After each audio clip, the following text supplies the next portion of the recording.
சுப்புலட்சுமி வாமா. ரேணுகா எங்க? எதுக்கு என்ன ஃபோன் பண்ணி வர சொன்னீங்க? முடியலம்மா, ஒரு தகப்பம் படக்கூடிய வேதனை இல்லம்மா இது. மாடிக்கு போய் பாரு, 24 மணி நேரமும் அழுதுகிட்டே இருக்காம்மா. என்னால அவளை எப்படி சமாதானப்படுத்துறதுன்னு தெரியலம்மா. அதனாலதாம்மா உன்னை வர சொன்னேன். இன்னுமா அவ அப்படியே இருக்கா? அந்த விஜய் பேரை சொன்னாலே கத்ரா திட்ரா பெருப்ப காட்டுறம்மா. ஆனா அவனை நினைக்காம அவளால இருக்க முடியலம்மா. எப்படி அவளை இதுல இருந்து மீட்க போறேன்னே தெரியலம்மா.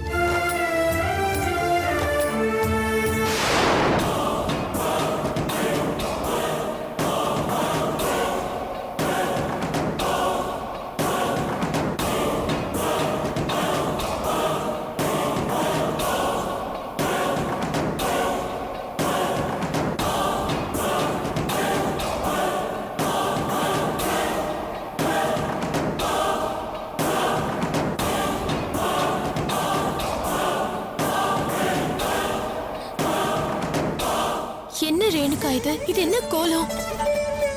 இங்க பாரு, அதான் அவனுக்கும் உனக்கும் எந்த உறவும் இல்லைன்னு முடிவாயிடுச்சுல்ல. இன்னும் ஏன் அவனையும் நினைச்சு அழுதுட்டு இருக்க? துரோகத்தை மறக்க முடியல சுப்பு. என்ன ஒரு முட்டாள ஃபீல் பண்ண வச்சுட்டானே இந்த ராஸ்கல். விட்டு தொலைய. இத பாரு, உனக்கு படிப்பு இருக்கு, எக்ஸாம் நெருங்கி வருது. இந்த நேரத்துல போய் இப்படி இருந்தேன்னா வாழ்க்கையே போயிடும் ரேணுகா. இப்ப மட்டும் என்ன மிச்சம் இருக்கு? எல்லாம் போச்சு. அப்படி சொல்லாதம்மா, எதுவுமே போகல ரேணுகா. எல்லாமே சரியா தான் இருக்கு. என்ன நானே எப்படி ஏமாத்திக்க முடியும்? படிக்க முடியல தெரியுமா? புக்க திறந்தாலே அவன் பண்ண அசிங்கம் தான் ஞாபகத்துக்கு வருது. இங்க பாரு, நீ பண்றது தப்பு. உன்னை நீ மாத்திக்கிதான் ஆகணும்.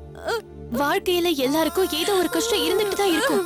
முழுக்க முழுக்க சந்தோஷமா இருக்கேன்னு யாராவது ஒருத்தரை காமி பார்க்கலாம்.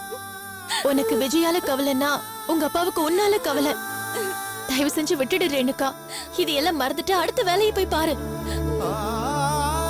புரியலம்மா, இவங்க அம்மா உயிரோட இருந்திருந்தா இப்படி அழுதுகிட்டு இருக்க மாட்டாளுன்னு தோணுதுமா. 2 பேரும் சேர்ந்து அழுதுட்டு இருந்திருப்போம்ப்பா. ஒரு கஷ்டத்தை ஆம்பளைங்க ஃபேஸ் பண்றதுக்கும் பொம்பளைங்க ஃபேஸ் பண்றதுக்கும் நிறைய வித்தியாசம் இருக்கு. மறந்துரு விட்டுறேன்னு ஈஸியா சொல்றீங்க. நான் எப்படி உங்களுக்கு புரிய வைப்பேன்? ஒருத்தனை மனசார நம்பி புருஷனை ஏத்துக்கிட்டு அந்த வாழ்க்கை பாதியிலே கெட்டு போயிடுச்சுன்னா நஷ்டம் ஆம்பளைங்களுக்கு இல்லப்பா, பொம்பளைங்களுக்கு தான்.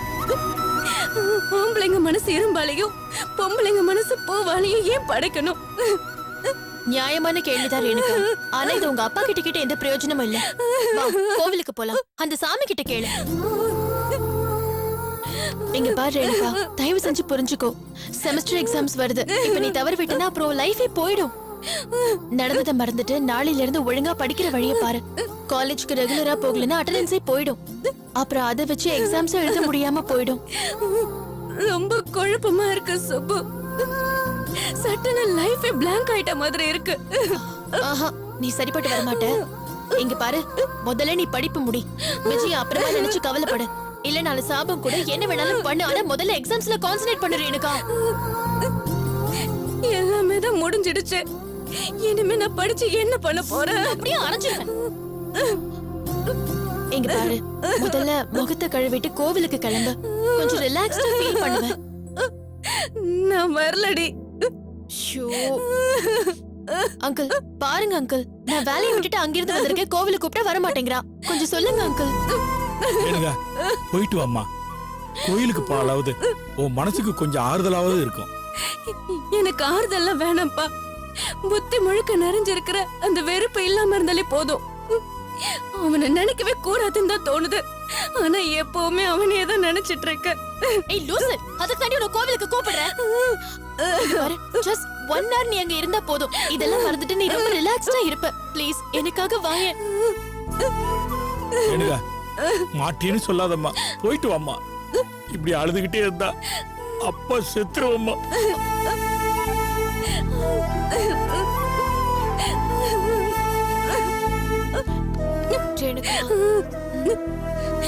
சரிப்பா, நான் போயிட்டு வரேன். ஆனா போயிட்டு திரும்பி வரும்போதும் எனக்கு அவன் ஞாபகம் தானே வரும். கோவிலுக்கு கூப்பிட்டது சாமியை கூப்பிட்டு ஃப்ரெஷ் ஆகி மத்ததெல்லாம் மறக்கிறதுக்காக தான். அவரை நினைப்பேன் அப்படி இப்படின்னு. நீ முதல்ல வா.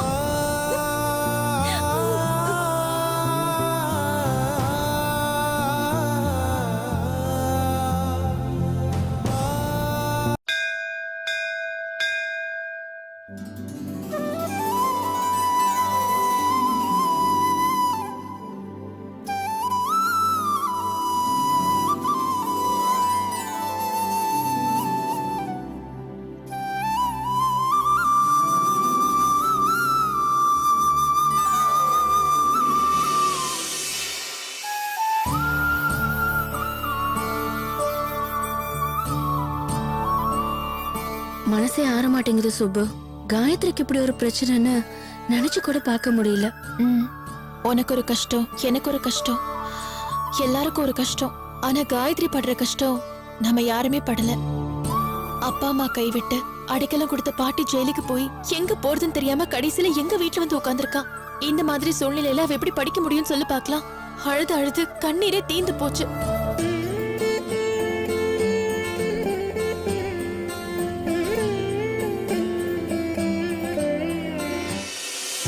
ரொம்ப சங்கடமா இருக்கு சுப்பு. பாட்டி அரெஸ்ட் ஆகுற அளவுக்கு போயிருக்கு. அத கூட ஒதுக்கி வச்சுட்டு அன்னைக்கு என்கிட்ட வந்து விஜய்க்காக பேசுனத சொல்றியா? அவ ரொம்ப பாவண்டி. ஆனா ஒண்ணு யோசிச்சு பாரு, எந்த விஜய்க்காக அவ சப்போர்ட் பண்ணி பேசினாலோ அந்த விஜய் தான் அவளை வீட்டை விட்டு விரட்டியிருக்கான். அவன்லாம் மனுஷனே இல்லடி, கேவலமா இருக்கு தெரியுமா?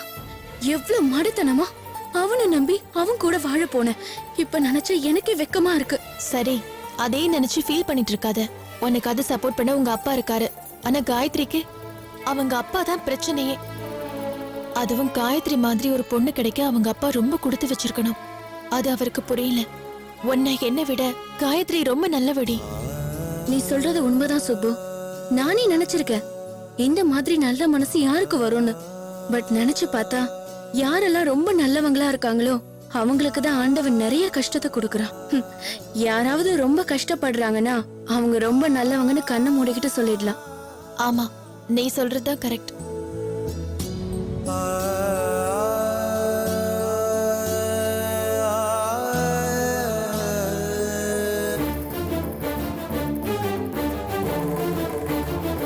அம்மா, அந்த காயத்ரி வீட்டை விட்டு விரட்டினது ரொம்ப நிம்மதியாயிடுச்சுமா. பாட்டி ரிலீஸ் ஆகி வந்தாலும் ஏதாவது ஒண்ணு சொல்லி சமாளிச்சுக்கலாம். நீ வேறடி ரிலீஸா? மாமியார் கழுவி 2-3 வருஷத்துக்காவது ஜெயில இருந்தாதாண்டி அவங்களுக்குலாம் புத்தி வரும். என்ன எவ்வளவு கேவலமா நினைச்சாங்க தெரியுமா? அவங்க புள்ள இருக்கிற லட்சணத்துக்கு என்னை விட நல்ல மருமக எவ கடப்பா? அம்மா, அப்பாவை எதுக்குமா வம்புக்கு எடுக்கிற? அவர் பாவம் அப்பாவி. தத்திக்கு இன்னொரு பேர் தாண்டி அப்பாவி. உலகத்துல தத்தியா மட்டும் இருந்துடக்கூடாது வித்யா. எப்பவும் உள்ளுக்குள்ள முழிச்சுக்கிட்டே இருக்கணும். வெளியே எப்படி காட்டிக்கணுங்கிறதெல்லாம் பெருசு இல்ல, ஆனா உள்ளுக்குள்ள கணக்கு கரெக்டா போட தெரியணும். அது சரி, இப்போ உன் மனசுக்குள்ள என்ன கணக்கு இருக்கு? ஒரு கணக்கு ஓடிக்கிட்டு தான் இருக்கு. இப்ப சாமி கும்பிடுவோம், அப்புறம் என்ன கணக்குன்னு சொல்றேன் வா.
திமிர பத்தியம்மா, அத்தைன்னு ஒருத்தவங்க எதிரில நிக்கிறாங்க, மரியாதைக்காவது பேசுறாள பாரு. வெறும் திமிர் இல்லடி, பணத்திமிர், அதிகார திமிர். அப்பம் பெரிய ஆளுங்கிற மெதப்புல இருக்கிற பொண்ணுங்கள்லாம் என்னைக்கும் உருப்பிட்டத சரித்திரமே இல்ல.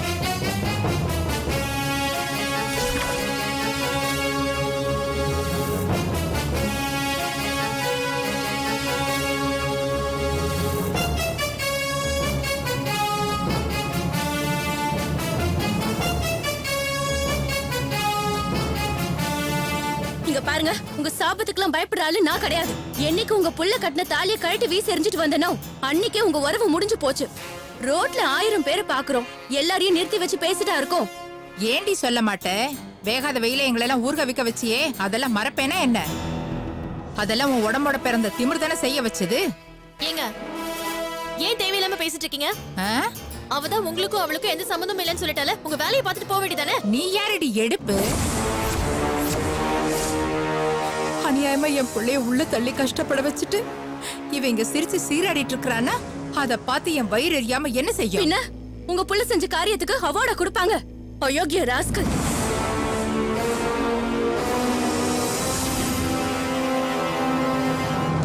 ஹலோ, வார்த்தை அளந்து பேசுங்க.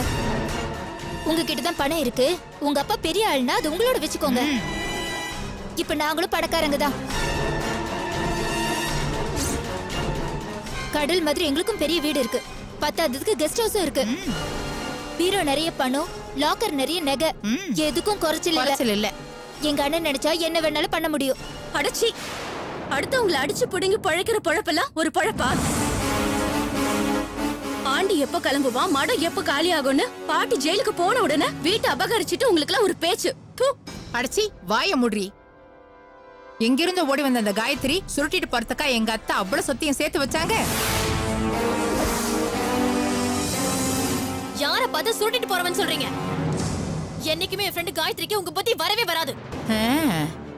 பட்னி கிடந்து சாவலை தவிர உங்க புத்தி சுட்டு போட்டாலும் அவளுக்கு வராது. யார் சொத்துக்கும் அவ ஆசைப்பட மாட்டான். அம்மா, இவங்களோட நமக்கு என்ன பேச்சு? வா போலாம். அதான் வேண்டான்னு சொல்ற. கோயிலுக்கு வந்தீங்களா, சாமி கும்பிட்டீங்களா, செஞ்ச பாவத்துக்கெல்லாம் மன்னிப்பு கேட்டீங்களா, அதோட போயிட்டே இருங்க. அடிச்சி வாய மூடி. யார் பாவம் பண்ணது? தாலி கட்டின புருஷனை கழட்டி விட்ட நீ எல்லாம் பாவம் புண்ணியத்தை பத்தி பேசுறியா? இங்க பாருங்க, இந்த மாதிரி எல்லாம் பேசுனீங்கன்னா மரியாதை கெட்டுரும். இது பாருங்க, அண்ணின் கூட பார்க்க மாட்டேன். அப்புறம் எனக்கும் மரியாதை கிட்ட பேச நீ தெரியும். நடுவுல பேசிட்டு இருக்க. என்ன பண்ணுவ? உன்னால என்ன பண்ண நீ முடியும்? யார் பேசுறதுக்கு? நீங்க முதல்ல வெளிய போங்க. இது என்னோட வாழ்க்கை. நான் பேசுவேன். அவளுக்கு நீ என்ன வக்காலத்து வாங்குற? ஒழுங்கா வழக்கு தெரியல. ஏய், பேச வந்துட்டேன். கூட கூட பேசுன அவ்வளவுதான். என்ன அடிச்ச பண்ணுவீங்க? பல்லையில உடைச்சு யார் வரஸ்து. உடைப்பீங்க? என்னடி? என் ஃப்ரெண்ட் நான் பேசுவேன்.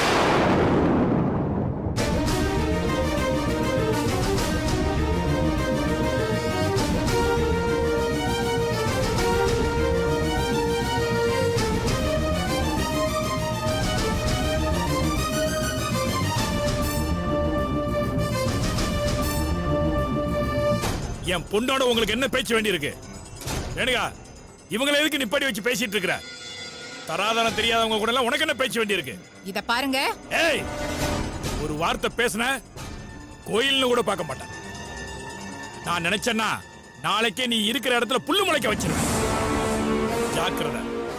சுப்பு, ரேணுகா கூட்டு போமா. போமா.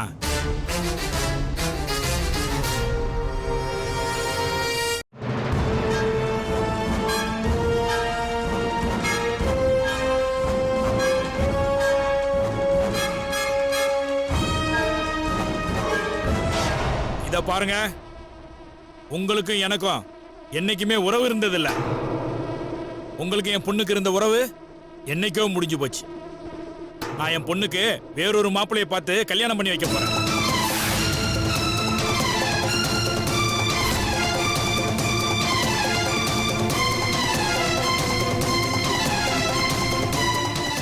மரியாதையா அவ வழியில குறுக்க வர்றத இன்னையோட நிறுத்திக்கங்க. இல்லனா நான் வேற மாதிரி நடந்துக்க வேண்டியிருக்கும். ஐயோ ஐயோ ஐயோ ஐயோ, இப்படி பேசுறாங்களே, இத கேட்க ஒரு நாதி இல்லையா? தாலி கட்டின புருஷன் குத்து கலாட்டா இருக்கும்போது இன்னொரு கல்யாணம் பண்ண போறேன்னு கூசாம சொல்றாரு. என்னது? தாலி கட்டின புருஷனா? அயோக்கிய ராஸ்கல். சாகுற வரைக்கும் அவன் ஜெயில இருக்கிற மாதிரி செஞ்சிருவேன். போனா போகுதுன்னு சும்மா விடுறேன். அடியே, இந்த மனுஷன் என்னென்னமோ பேசுறாரு. எந்த தகப்பனாவது இப்படி எல்லாம் பேசுவாரா? புருஷன் இருக்கும்போது இன்னொரு கல்யாணமா? எந்த ஊர்ல நடக்க இப்படி ஒரு அக்கிரமோ? என்னது புருஷனா அப்படின்னு நீதான் சொல்லிக்கணும். நடந்ததே ஒரு பொம்மை கல்யாணம், இதுல புருஷன் ஒரு அந்தஸ்து வரையா? ஆதாரம் இல்லாம நீங்க நடத்தி வச்சது வெறும் பொம்மை கல்யாணம் தான். புருஷன் கிருஷன் சொல்லிக்கிட்டு திரும்பவும் ஒட்டிக்க பார்க்க நினைச்சா தொலைச்சிருவேன். இந்த என் பொண்ணுக்கு கல்யாண டேட் பிக்ஸ் ஆனதும் சொல்லி அனுப்புறேன். வந்து ஒருவேளை சாப்பிட்டு போங்க.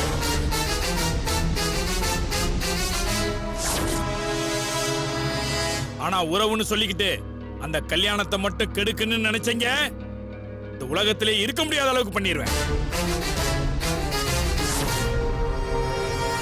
ஜாக்கிரதை.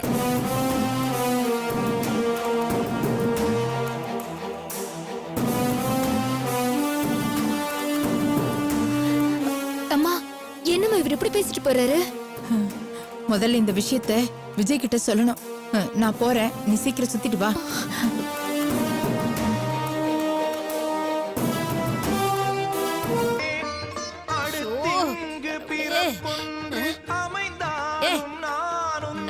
கழுதையா கத்திட்டு இருக்க உனக்கு காதுல விழலையா? அந்த டிவி ஆஃப் பண்ணிடுங்கறல்ல. நான் சொல்லிக்கிட்டே இருக்கேன், உன் காதுல விழுதா இல்லையா? முதல்ல டிவி ஆஃப் பண்ணு. என்னத்த சொன்னீங்க? சொரக்காய்க்கு உப்பு இல்லன்னு சொன்னேன். ஏண்டி ஏன் இப்படி டிவி அலற விடுற? உள்ள நான் படுத்திருக்கேன்னு தெரியாதா உனக்கு? நீங்க படுத்துறதா எனக்கு என்ன? பாட்டு கேட்க பிடிக்கலன்னா கதவு சாத்திட்டு படுங்க, இல்லனா காதுல பஞ்சு வச்சுட்டு படுங்க. என்ன பாட்டு போயிட்டு இருக்கு? கொண்ட. போய் தொலை. உங்களை அத்தை. ஏய், என்ன சத்தம் போட்டு பேசுற? வாய் ரொம்ப நீளுது, மட்டு மரியாதை இல்லாம நடந்துக்கிற. என்னடி இதத்தான் பக்குவமா நடந்துக்கன்னு உன் ஆத்தாக்காரி சொல்லி அனுப்பி. தேவையில்லாம எங்க அம்மாவை பத்தி பேசாதீங்க. பேசுனா என்ன பண்ணுவ? இல்ல என்ன பண்ணுவேன்னு கேக்குறேன். அவ ஒரு அன்னக்காவடினா நீ ஒரு தண்டச்சோறு. வேலை வெட்டிக்கே போகாம சாப்பிடுறது தண்ட சோறுனா அப்ப நீங்களும் தான் தண்ட சோறு. ஏய், என்னடி சொன்ன?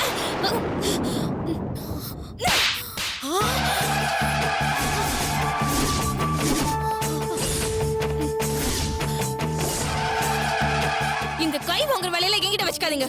அடிக்க வந்தீங்கன்னா கண்ணத்தை காட்டிட்டு இருப்பேன்னு நினைச்சீங்களா? ஓங்குன கைய உடைச்சிடுவேன். மரியாதை கொடுத்து மரியாதை வாங்க பாத்துக்கோங்க, இல்லனா நடக்கிறதே வேற. ஐயோ ஐயோ ஐயோ ஐயோ ஐயோ, இந்த அநியாயத்தை அக்கிரமத்தை கேட்கறதுக்கு யாருமே இல்லையா? ஐயோ, நான் என்ன பண்ணுவேன்? மாமியாரையே கை நீட்டி அடிச்சிட்டாளே. ஐயோ, இவ விளங்குவாளா? நல்லா இருப்பாளா? இப்படி ஒரு பிடாரிய ஏமாத்தி என் மகனுக்கு கட்டி வச்சுட்டாங்களே. ஐயோ, நான் என்ன பண்ணுவேன்? டிவி சத்தம் பிடிக்கல சொன்னீங்களா? இப்ப எது காட்டு கத்து கத்துறீங்க? என்ன சொன்ன? நான் காட்டு கத்து கத்துறேனா? அப்படின்னா நான் காட்டுவாசியா? அடியே, விட மாட்டேன். ஒன்ன நான் சும்மா விடவே மாட்டேன். இந்த பூச்சாண்டி காட்டுற வேலை எல்லாம் என்கிட்ட வேண்டாம். சின்ன வயசுலயே பூச்சாண்டிக்கு பயப்படாதவனா? பூச்சாண்டி வரான்னு சொன்னா எங்க வரான்னு கேக்குறவனா? இந்த மிரட்டெல்லாம் வேற எங்கேயாவது வச்சுக்கோங்க. இந்த வீட்டுல நான் ஒழுங்கா இருக்கணும்னா என்கிட்ட நீங்க முதல்ல ஒழுங்கா இருங்க. அத விட்டுட்டு தொட்டதுக்கெல்லாம் எங்க அம்மாவை மட்டும் தட்டுறது, எங்க வீட்டை பத்தி தப்பா பேசுறது, அடிக்கிறதுக்கு கைய ஓங்குறதுன்னு பண்ணிட்டு இருந்தீங்க. அப்புறம் மரியாதை கேட்டுரும். நீங்க பாருங்க, இன்னைக்கு 4 செவுத்துக்குள்ள அடி வாங்குனீங்க. அத முதல்ல ஞாபகம் வச்சுக்கோங்க.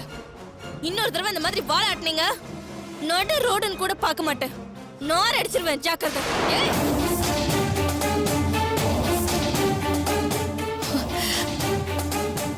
அடிச்சிட்டாளே, என்ன அடிச்சிட்டாளே.